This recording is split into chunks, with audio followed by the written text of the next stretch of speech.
En el estadio ya no cabía ni un alfiler, y en medio de esa locura de confeti y gente gritando hasta quedarse sin voz, una sola medalla, la que acababan de colgarle al cuello a un chico de 19 años, se convirtió en la brújula de toda esta historia, porque mientras sus compañeros seguían rodando por el césped abrazados a la copa, él se quedó quieto en el centro de la cancha con esa medalla brillando bajo las luces del MetLife Stadium, girando lentamente, buscando algo entre 80,000 almas que gritaban su nombre. Y lo que hizo después con esa medalla todavía puesta, con España ya coronada campeona del mundo, es de esas cosas que uno ve una vez en la vida y ya no se le olvidan nunca. Levantó el brazo derecho, apuntó hacia la sección VIP, y los que estaban cerca voltearon a ver a quién diablos le estaba dedicando el momento más grande de su carrera. Apuntaba hacia Claudia Sheinbaum, la presidenta de México. Así como lo escuchas. El video no llega ni al minuto, 47 segundos exactos, pero esos 47 segundos bastaron para que a las 2 de la madrugada, hora de Ciudad de México, las redes sociales se incendiaran.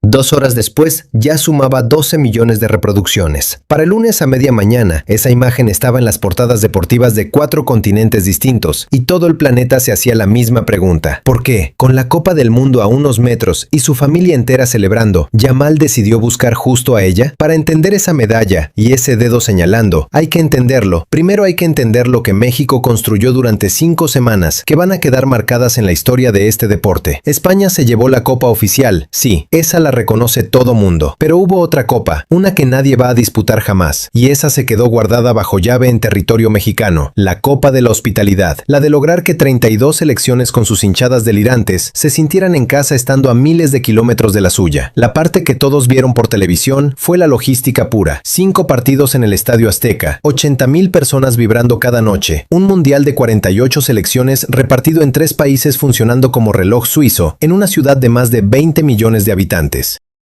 Ya de por sí, coordinar eso sin que la ciudad colapsara fue una hazaña que dejó mudos a los observadores internacionales.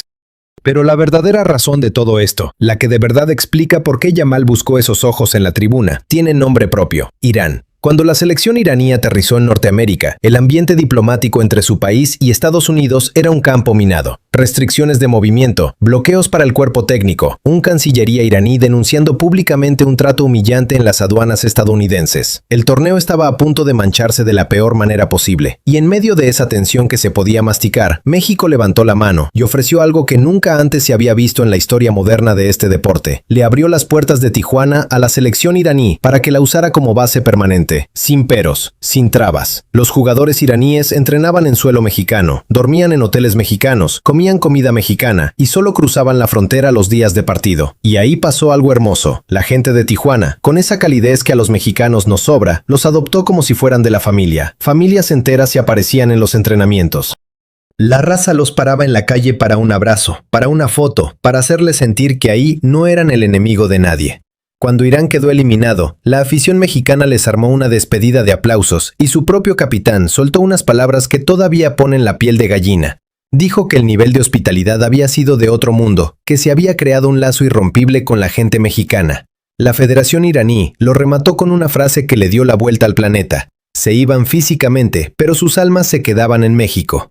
Y con esa historia todavía fresca, es que hay que entender lo que pasó horas después de ese video viral. Yamal apareció en la sala de prensa con el pelo mojado, la medalla en el pecho y esa cara de cansancio feliz de quien lleva días sin dormir. Antes de que un solo periodista le preguntara por su gol, frenó todo en seco y dijo que quería hablar de México primero, porque si no lo hacía con el mundo entero mirando, se iba a sentir en deuda con gente que de verdad merecía el crédito. Ahí conectó los puntos. Reveló que el capitán de Irán le había contado en persona todo lo que vivieron en Tijuana, ese refugio que les dieron para simplemente ser futbolistas sin cargar el peso político de su país. Y dijo, con todas sus letras, que esa decisión la había tomado Claudia Sheinbaum y que por eso la buscó entre la multitud. Lo que vino después fue el momento más tenso de esa madrugada. Un periodista estadounidense de un medio deportivo importante, con años de trayectoria cubriendo el fútbol, tomó el micrófono con ese tonito de superioridad y trató de bajarle el mérito a todo, diciendo que había que poner las cosas en perspectiva, que Estados Unidos había puesto más estadios y más dinero, y que el reconocimiento hacia la presidenta era exagerado porque México había tenido incidentes de seguridad, refiriéndose a las lamentables muertes durante los festejos extremos tras el partido contra Ecuador. Insinuó que todo lo bueno de México había sido pura suerte estadística. El silencio que siguió se podía cortar con un cuchillo, y ahí, un chico de 19 años le dio una lección de dignidad que le dio la vuelta al mundo. Con voz fría y directa, le recordó quién acababa de ganar la Copa del Mundo. Le habló desde la perspectiva de quien se partió el alma en la cancha en 3 países distintos, y desmontó lo de la suerte recordándole cómo Estados Unidos había humillado a los iraníes en la aduana, mientras México les abría las puertas de Tijuana.